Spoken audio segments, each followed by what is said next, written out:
The second law states that your income is determined by how many people you serve and how well you serve them. It's the difference between a teacher and a baseball player, right? Mm-hmm. Baseball players serve thousands of people at every game. And even though the amount that they serve each one of them is pretty small, in the big scale of things, it's huge, and they're getting a huge income. Whereas a teacher puts their whole life into about 20 students at a time, and it's a huge amount of value they're putting in, but they're not going to get as much out of it because it's not spread out. You can make a lot more money if you can get 1,000 people to give you $1 than if you can get one person to give you $1,000. It's going to be a lot easier.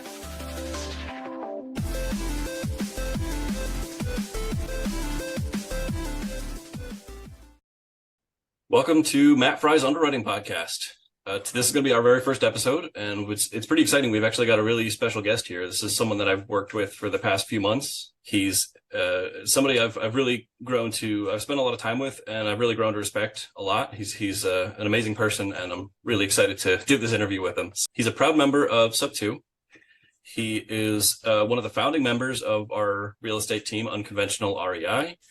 And he is one of the best chemistry professors at his community college that he works at. And I'm really excited to hear a little more about that. So let's give a nice welcome to Japhe Rauscher. Thank you. I appreciate that. Yeah, I'm excited to dig a little deeper because I've got a pretty strong science background. So I'm excited to hear a lot about what you like to do. I think we're going to have some good conversations here. So I guess let's just start things off pretty simple. So I guess first things first, who are you? What are you doing right now? And what's kind of led you to this point in your life? Well, that's a big question, actually. I don't know about simple. I can go a lot on that one, but perfect. Sure. So I'm Japhe. Most people call me Japhe. I actually go by several different names. Doc Nod is another name that people call me. Some of my students call me that. I ride with Bikers Against Child Abuse. You can see my thing right here. And my road name is Not. So that's another name I go by. I am a PhD chemist. And right now I teach chemistry at the local community college, Portland Community College. And I'm also doing real estate investing, director agent, and wholesaling. So that's sort of where I'm at and what I'm doing. What led me to all of this is a super long question, but that's okay. We've got time. Let's see. If we want to say what led me to real estate, I've been, so when I got my PhD in chemistry, I got a job at Intel. So I'll just go back that far. That was 2008. Intel is a different world. It's a whole different world. I never worked less than 70 hours a week. And there was one week I worked 121 hours. At the time, I didn't even realize there was that many hours in a week, but I did that. And I ended up losing my job that week. It was a crazy, hectic week. Somebody made a mistake under me, and I took since I was an engineer, I took the blame for it, and it was but it was a good thing for me because it wasn't really a good fit. Intel is, I love and respect them. The job was fun. I enjoyed it, but the culture there is about paranoia. Make sure you keep your secrets to yourself, because if somebody else takes your secrets, you're going to lose that. And I'm a very open person. I speak my mind. I can't stop myself. And so I knew that that wasn't really where I was meant to be anyway. I wanted to be a teacher when I retired, but since I lost my job at Intel, I decided, well, let's go into teaching. So I was teaching at 3 different places at the same time, trying to make things work because I could only get part-time jobs. I did that from 2010 until 2019. So I was working at 3 different places all the time, lots of driving just to get, a minimum amount of income. And again, I'm putting in 70 hours a week because I had to in order to make that work. And I wasn't making enough money. I had been up for multiple different full-time jobs, wasn't able to get them. So I finally realized, okay, permanent full-time jobs not happening. Let's get into a different industry. So I went into cannabis. Did cannabis from 2019 until actually December of 2022. And I was with 3 different companies. All 3 of them didn't manage their money well, didn't know how to do things right. I mean, they're stoners, so what are you going to do, right? And I decided that I needed to do something else. I had been running from entrepreneurship my whole life. It's always haunted me. It's always been on my back. It's always been like, the only way you're ever going to do it is if you work up for yourself. And I just said, no, I don't want the responsibility. I want to work for somebody else and just get a paycheck. Well, finally, I realized that's not going to happen. So I thought real estate's probably the safest investment, the one I can do something with. And somebody pointed me towards Pace Morby and Sub 2. And so that's where I've been doing and got in with the group with you guys. And it's been fantastic. Amazing.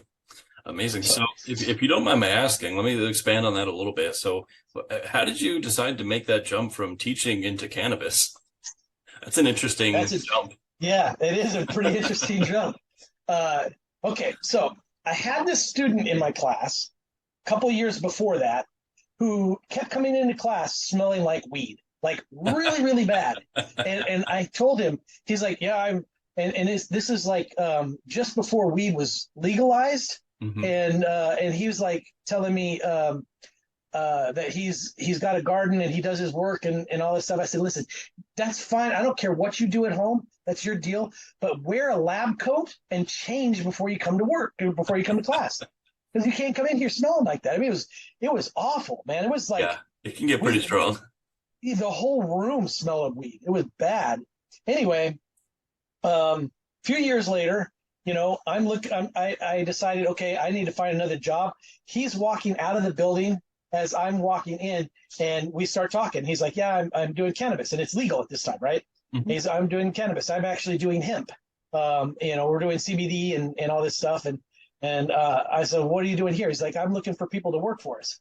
I was like, interesting. So what do you want them to do? And he tells me about the job, and it's extracting and all this stuff. And I'm like, I might be interested. So I got involved, and I started working with them and doing extractions. And oh man, I learned a lot of cool stuff. I ended up making water soluble beverages. So I'm a big beverage guy. I like to drink stuff, but alcohol has too many calories, and so I try not to drink that anymore. So my goal was to create cannabis beverages. I wanted low to no high stuff, so mostly CBD. But the companies that I've worked for have been more geared towards, let's get them really, really stoned.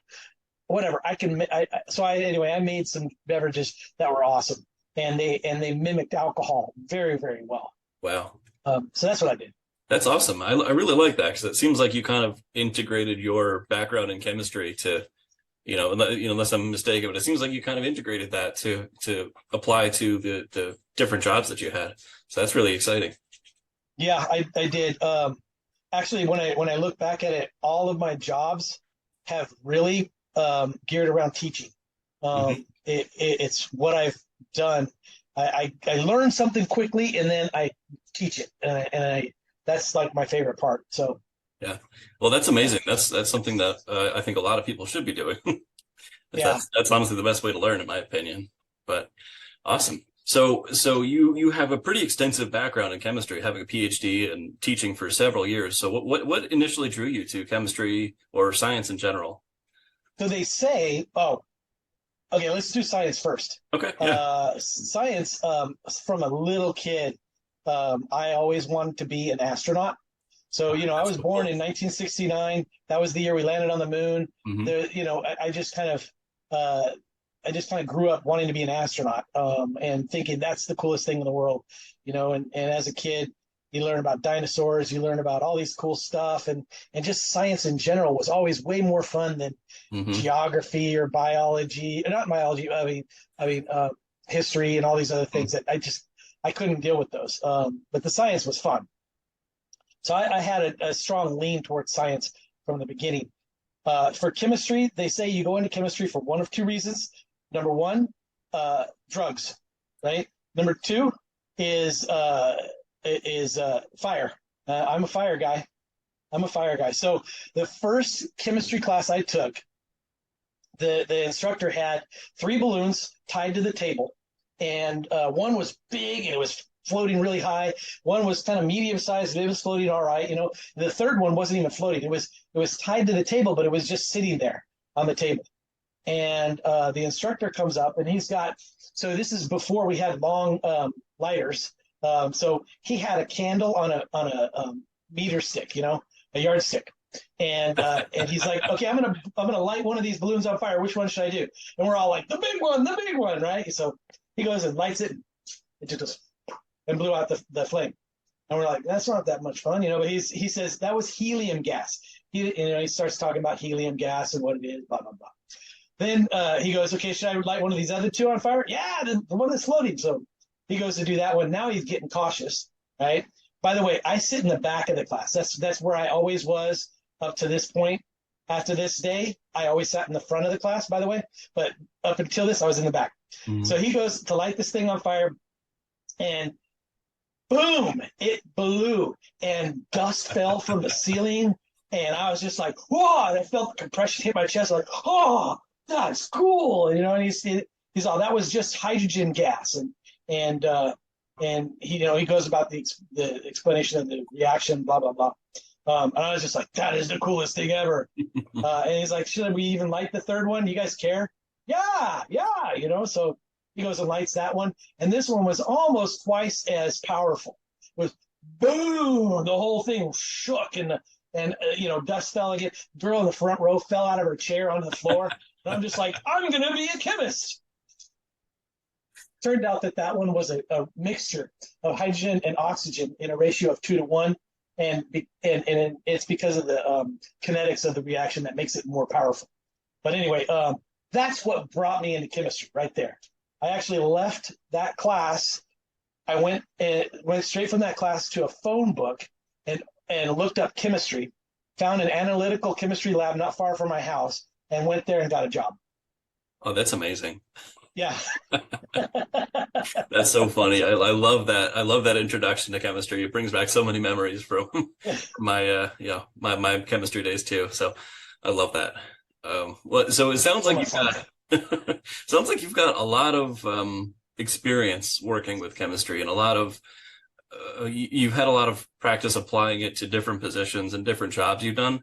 What, if anything, do you think you could apply from your chemistry background or your science background, or really anything, to real estate today?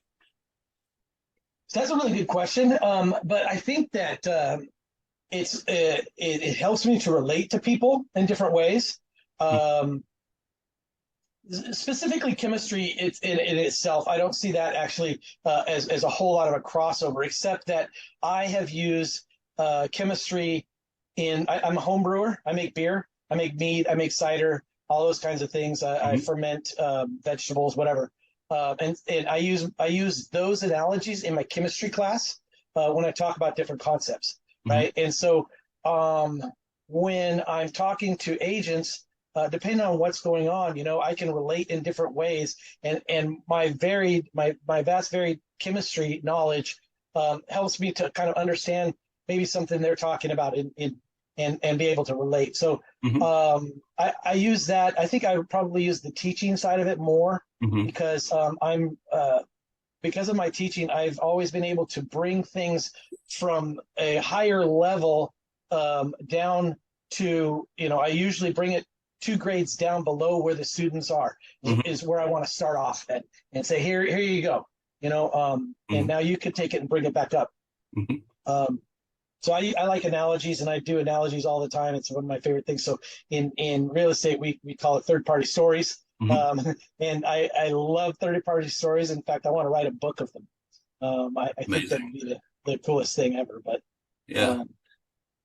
so I think that's kind of how I bring everything together is really through the teaching and well, that's amazing. Yeah, because people they say the people that can explain things simply are the people that have truly mastered the knowledge and the skill. So if you're able to actually not dumb it down, but to lower it to a level that Yeah. people can, ordinary people who don't have the same background that you do can understand, that's incredibly impressive. So I think Yeah. that's excellent. That's an excellent Thank you. skill to have coming into this. Thank you. Yeah, that I think is one of the things. I think all of us have a little bit of that. What's it called? Imposter syndrome, right? And I definitely have a lot of that going on. But one of the things that I think I do pride myself on is my ability to, once I understand something, to be able to explain it to somebody else in simpler terms. Yeah. Well, that's great. That's amazing. That really is. I'd say that's a superpower in and of itself. So amazing. Thanks. So I know we talked about the reason you got into real estate earlier is you said that you were trying to fight it for as long as you possibly could, trying to fight the entrepreneurship and trying to work for other people as much as you could. So now that you're into real estate, what exactly are you hoping to accomplish now that you're here? So, I mean, aside from the fact that I need to make money, right? Excuse me. I need to make money. I need to have an income. And I want to make a good income because I want to provide for my family what I should have been providing. With a PhD in chemistry, you'd think that I'd be able to provide a really nice lifestyle for my family. Yeah. But I've been working 70 hours a week and living paycheck to paycheck my entire life. So I want to get out of that, right? That's Definitely a big part of it. That's probably the most fundamental part of it that gets me there. But honestly, what really drives me is I like to give. I like to help people. My favorite thing is to do something for somebody and that they can't do for themselves. I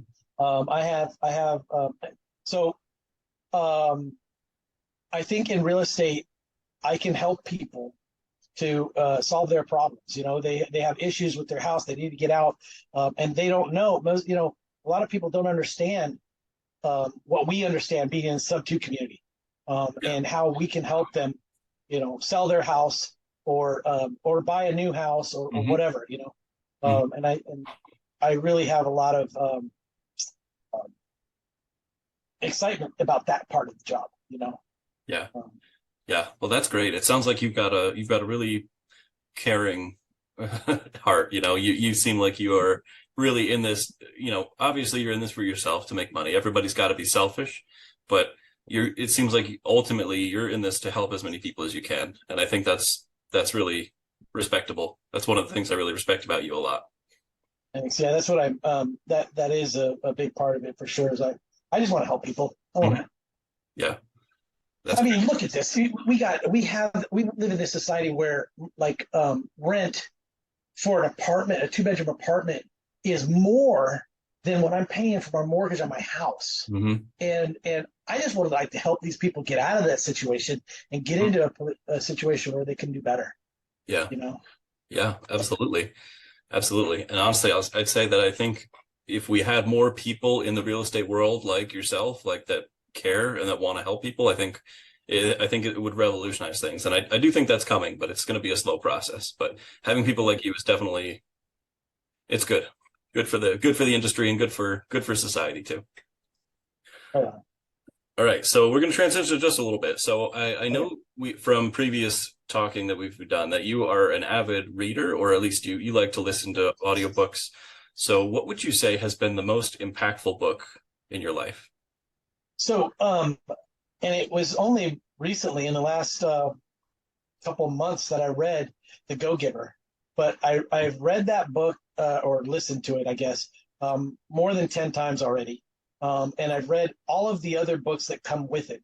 That first book was so good, it blew my mind. And I feel it in my soul that that the concepts in the book are absolutely true and super valuable, and we could all benefit from them. I mean, I'm still new in real estate, and I'm still looking to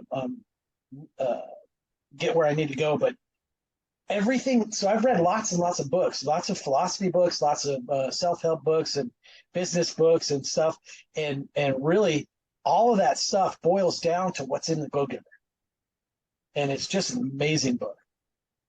Wow, that's amazing. That's a pretty stellar review. But It's especially reading it 10 times. That's amazing. yeah.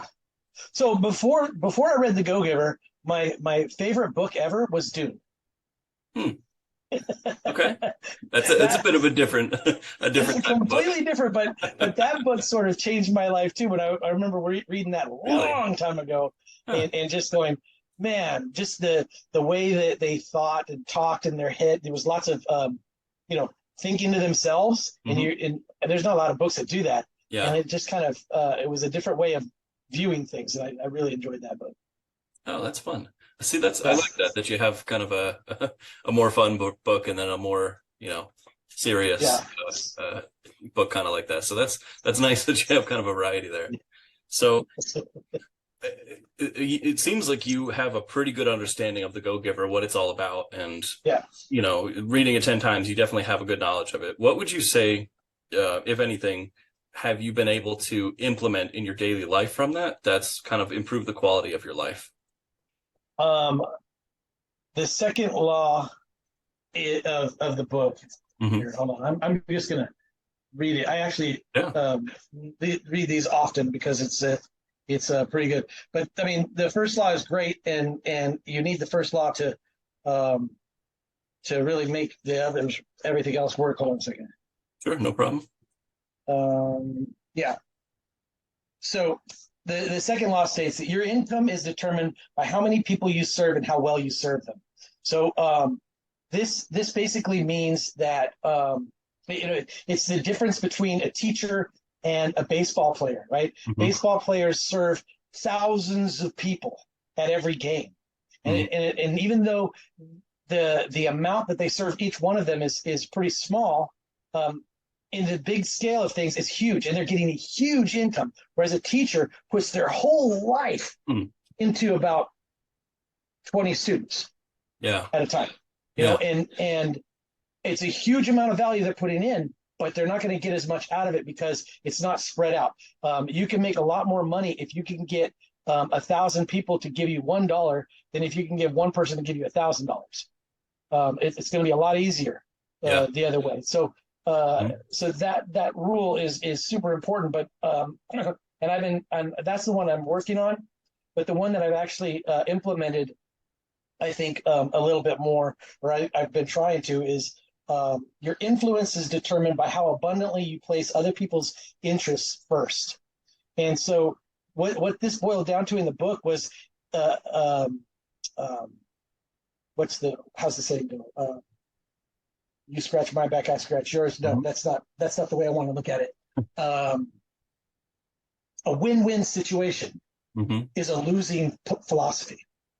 It should never be a win-win. It should be it's not 50-50. It's 100%. You do 100%. So like, it used to be that I would make dinner and my wife did the dishes. And, I did this thing, she did that thing, whatever, Now, I've changed that philosophy, and instead of doing that, I make the dishes and she's got something, or I do the make the dinner. She's doing something else, right?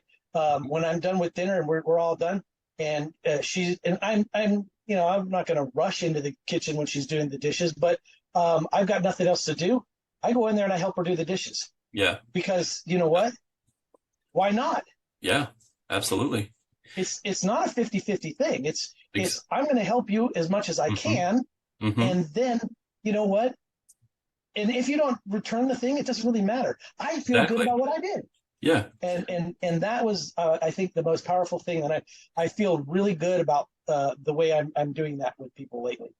But I'm still new to it. I'm still working on it, but it's awesome. No, I think that's incredible. I mean, that's a lesson that I think people need to learn in, business, in life, in relationships, and everything, that things aren't meant to be 50-50, right? Yeah. It's not meant to be, I do this, so you do this. It's, we work together to get this done. And if somebody's having an off day, you pick up the slack. If you're having an off day, they pick up the slack. You work together to get it done. Because you know what? Here's the thing that in my mind, it might seem like me doing the dishes or me doing the making dinner is just as much work as you doing the dishes. Hmm. But maybe to her, it didn't seem that way. And Yeah. maybe she was thinking it's, I'm actually doing more work than he is, Yeah. the cleanup, because I have to clean up not only just dinner, but lunch and breakfast too, Yeah. and Yeah. it's like, so 50-50 is never really 50-50. Hmm. Yeah. I love that. I love that. So it sounds like there's a lot of good lessons in that book. Oh, Sounds so like many. it sounds like everybody should add that to their reading list. If you haven't picked that one up yet, The Go-Giver. The Go Giver. What is the name of the author? Hold on, I can look it up real quick. I read it. I'll read another book and then I'll go back to it. So it's Bob Berg and John Mann. So that's Bob Yeah, Bird and John Mann. and John Mann. Yeah. Hmm. I could show you a picture of it. Hold on a second. Where did it Sure. go? Yeah. Oh, I see. Because I'm on progress. That's levers. I'll tell you, I've got all of them here. Oops. Yeah. So let's see. Can you see it? It doesn't want to Yeah. show clearly. No, Yeah, it's going to you be a little can't see blurry, it. but that's okay. Anyway, We Go can add it in. Givers by Bob Berg and John Yeah. David Mann. Yeah. Great book. Excellent. That's awesome. Okay. So perfect. I've got one final question for you. This is one that I haven't given to you before. It's something it's going to be a little curveball. Yeah. So you've got a very unique beard going on there. I want you to tell me a little bit about that. How did it start? How long did it take you to get those knots in there? And what kind of maintenance do you have to do for it? I actually don't wash it every day. I wash it probably once a week, Mm-hmm. and condition it when I do. But I take it out every night and brush it every night, and comb it out, and then put it back in knots. But the reason why I do this. Oh shoot! I just got on. There we go. The reason why I do this is I ride a motorcycle, and my beard will fly in my face, right? And when it's like this, it's a mess. It's like all over the place. It's crazy, Yeah. right? Yeah, I can imagine. And so I started tying it in a knot because I saw women tying their hair in knots. I'm like, oh, that's a cool idea. So I just tie it in a knot, Mm-hmm. and there you go. It holds it into one piece, Mm-hmm. and I mean that's all I have to do, 3 knots. I do 3 knots every time. Mm-hmm. And then when I ride, it does this. Yeah. Or I can put it in my shirt and it's fine, but it's a lot easier to manage when it's tied up. That's I cool. also sometimes so I watched a Sikh video. I don't know if you guys know who the Sikh are, but it's a religious group that they never cut their beards, right? And I've learned how to tie it all up to where my beard looks like it's just a short little beard like this. That's really cool too. That's awesome. Yeah. I've been growing it a long time just because Mm-hmm. well, it was only one knot at first, and I just wanted to have a long beard because I thought that'd be cool. Mm-hmm. And then they started calling me Knot in Baca, and so I was like, oh, well, then I better get it longer and longer and longer. Mm-hmm. Oh, that's fun. So, do you know offhand how long you've actually been growing it for? When the last time you cut it?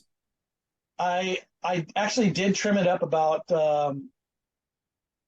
like 3 months ago, 3 or 4 months ago. Mm-hmm. But I've been growing it nonstop for like 10 years. Oh wow! And it doesn't get any longer than it is now. So there's a certain length that it gets to, and it just doesn't go further. My buddy Deville, his is this long, and he's never trimmed it. He hasn't trimmed it in decades. And that's as long as it gets for him. Yeah. Okay. Awesome. Well, I love that. That's I like that. It's something pretty unique that I don't think I've ever seen anyone tie their beard in a knot like that before, or never 3 knots. I do like to pride myself on being unique. Yes. Awesome. I love it. Okay. Well, I guess the last thing is, how can people get a hold of you if if they want to learn more about you, if they want to kind of see what you're doing, how can they find you? Probably the easiest way is to do that, to friend me on Facebook, Mm-hmm. Japhe Rauscher, in the video here, you actually even have my phone number on the thing, so I guess they can do that. I'm not sure if I want everybody calling me all the time, but it's fine. Anybody in sub two, absolutely no problem at all. And yeah, Facebook is probably the easiest way for people to reach out to me. Okay. And I'm on Instagram at Doc Knot. So Perfect. Awesome. yeah. Well, I think that's all that I've got. Is there anything that you have? Anything else you'd like to share with us, or any questions? No, but it's been a pleasure, Matt. I really appreciate it. As always, it's great talking to you. Likewise. Yeah, I really had a good time getting to know you a little better, and I hope yeah. I hope a lot of other people start to reach out to you from this, because this is I hope to help you on that journey to help more people. Yeah, there we go. And you as well, man. We're gonna make this thing happen. Exactly. Yes, we are. Okay. Well, thanks for your time, and look forward to talking soon. Thanks, Matt. All right, we'll talk soon. Take care.